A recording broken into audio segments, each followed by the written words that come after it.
Here is your Seema ma'am. Now in the last session we have completed about microsporogenesis.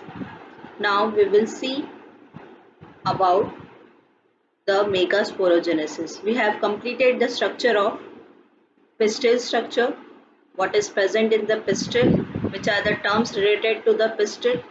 Now we will see what is megasporogenesis. Now, the megasporogenesis in simple terms, it is defined as the process of formation of megaspores from megaspore mother cell is known as megasporogenesis.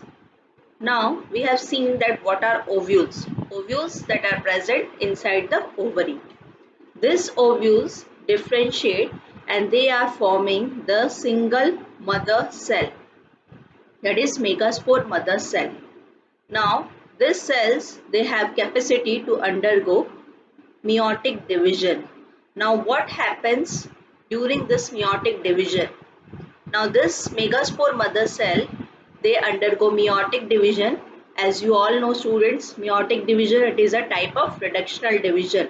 So, as a result, 4 megaspore are formed as a result of this meiotic division.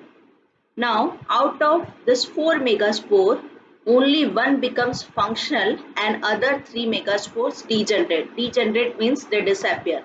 Only one becomes the functional. And this functional megaspore becomes the female gametophyte and it is also known as the embryo sac.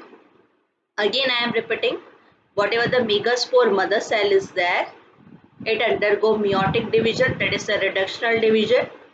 As a result, the 4 megaspores are formed. Out of this, only one becomes functional and other 3 degenerate. And whatever the functional is there, only it represents the female gametocyte and it is known as embryo sac. Now, female gametophyte, what is this female gametophyte? That is also known as embryo sac.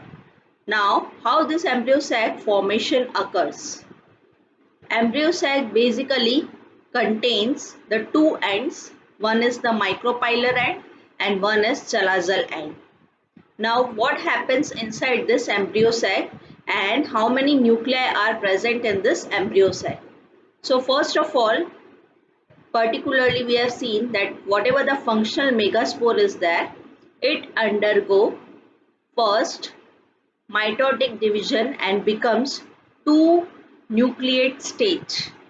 First stage is 2 nucleate stage of the embryo sac. Again, this 2 nucleate stage undergo further 2 mitotic division.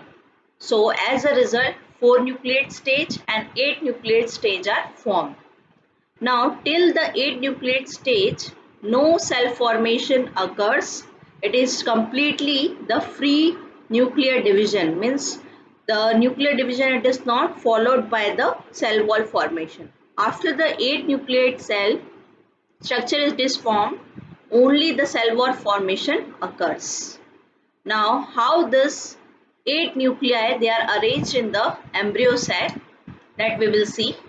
Out of the 8 nuclei, 6 nuclei are arranged and they are followed by the cell wall formation, and the 2 nuclei remaining, they are arranged below the egg apparatus, that is they are known as polar nuclei and they are comprising of the central cell. Now we will see how the embryo sac, it is known as 8 nucleate stage and 7 cell stage. Now embryo sac, as we have seen that it is divided and it is having two opposite poles. One is micropylar end and one is chalazal end. Now at the micropylar end, particularly 3 cells are present.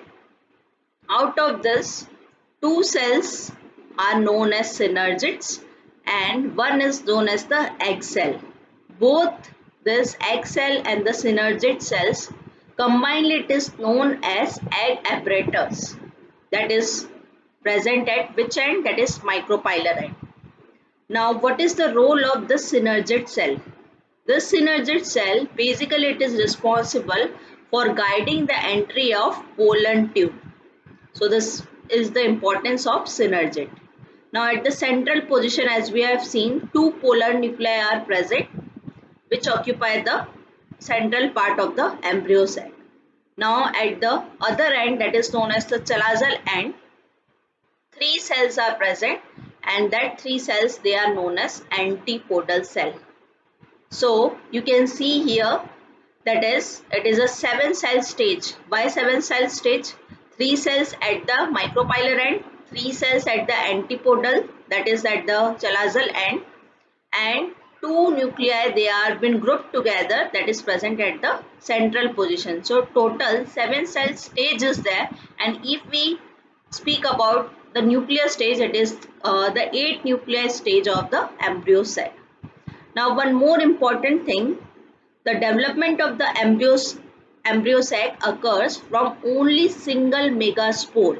So that type of development is known as monosporic development.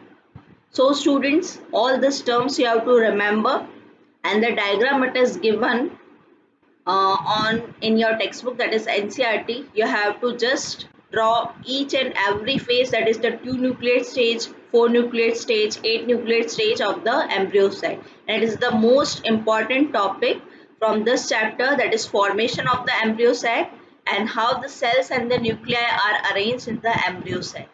So I hope you are getting my topic in this session. If you have any doubt, please write in the comment section.